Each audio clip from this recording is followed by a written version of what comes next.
The next thing I'd like to do is to add some cloud reflection onto the windshield in front of Krista. Because I used a filter when I shot it, I didn't see much cloud reflection. And if we go to this original layer, so I'll turn these adjustments off, and then you can see that there's not much going on in here, which is good because then I can control my image inside of here. And now I can go and add the clouds in after the fact. So what I'm going to do is I'm going to turn these on so I understand what I'm working with. I'm going to open up my cloud reflection images. So go to File, Open, Reflection, Blue Sky, and Reflection Cloud, and we'll open these up. Now the first thing I'm going to do is bring in Reflection Clouds. I'll just real quickly use my healing brush tool on these specks over here. This isn't going to be super important because this image isn't going to be very visible. It's going to be in the reflection of the windshield and at a low opacity. So I just want to make sure that these don't get in the way. Okay, good. I won't worry about these specks up here because I'm going to use mainly this area of the picture. So let's just click and drag and bring it into our composition. And because this layer group was open, it put it in here. What we can do is this layer mask that we added to Krista driving here.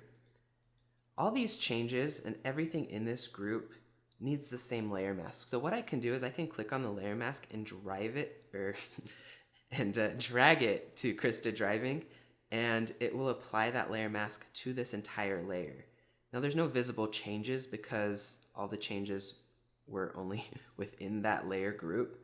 But now when I turn on like this sky reflection, you can see that it's not going outside of here. I'll have to, define this edge a little bit better, but essentially I don't have to worry about all the little changes within this Krista driving area of the image when I apply the layer mask to here.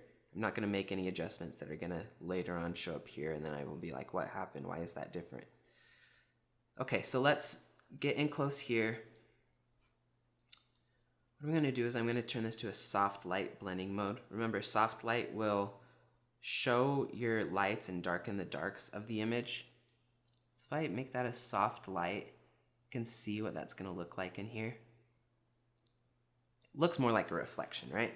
So I can Control T to transform and then rotate it a little bit. Actually, you know what? I want this to come to the edge of the glass, so I'll bring that over a little bit. Now what I'm going to do is, with my paintbrush, paint the mask of this area around here so that it covers the reflective glass areas of the windshield and it doesn't go over. So all I have to do is, with this layer selected, create a new layer mask. I'll rename this real quick. Reflection Clouds. There we go. Add a new layer mask to that layer, and then I'll come in and paint out the edge here, right along the edge of this windshield. So I'll select my brush with black, painting at full opacity. Great, now I'll reset this to a normal view. Go to my blend mode, go to normal, so I can see if I missed anything. Got it pretty good over here. Up here I kind of missed some spots, so I can just go over those again. Okay, I went a little too far here, so I'll click X to switch my foreground and background colors, and just paint that back in a little bit. Okay, great. So now my clouds in the reflection are just showing in the windshield. So I'll change this back to a normal blend mode, or actually soft light, because that's what we want. Great, now I have my clouds in here. And what I'm going to do is, there are some areas within the reflection that I don't want the clouds distracting from in here. It's just supposed to be a nice little detail, but nothing too important within the image. So I'll bring in this blue background. I just pointed my camera up and took a picture of the blank sky. I'll fix some of the spots in here as well. All right, that's fine. Now I'll drag this to my new composition. And now this was also placed within the Krista driving layer group, so it has that mask applied to it automatically, but it doesn't have this mask applied to it. So what I could do is I can just apply this layer to the layer beneath, and now wherever this layer is visible, we see this blue sky layer on top of it. I'm gonna scale that down a little bit because the blue sky is really big.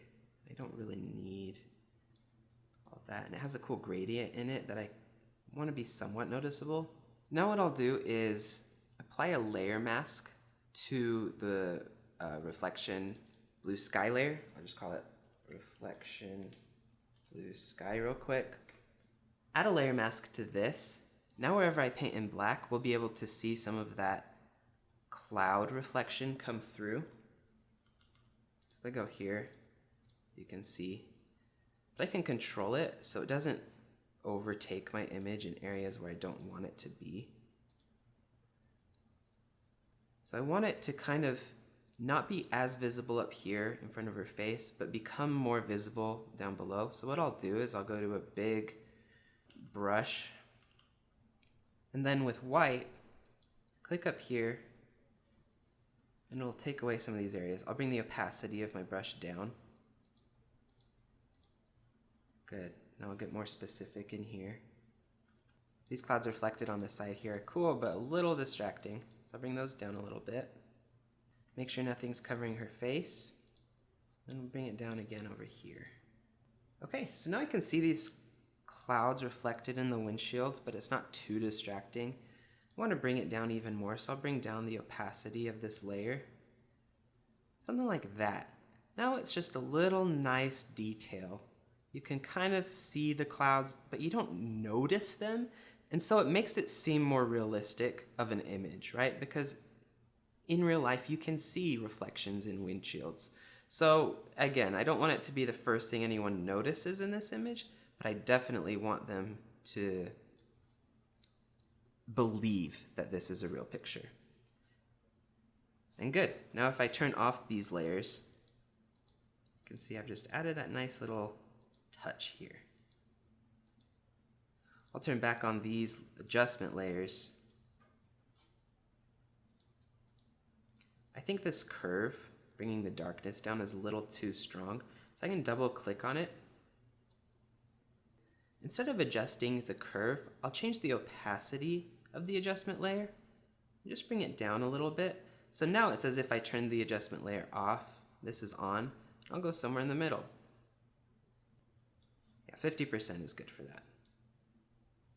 Okay, great, and now because I've put these two main images in groups, I'll make a group called Krista Outside. Oops, not my crop tool. I want to select these, put them into a layer, call it Krista Outside. Change the blend mode to normal. And now I can very clearly see my three main images in my composite. It's very organized, and if I do need to make changes now, I can just come back down here and adjust those areas.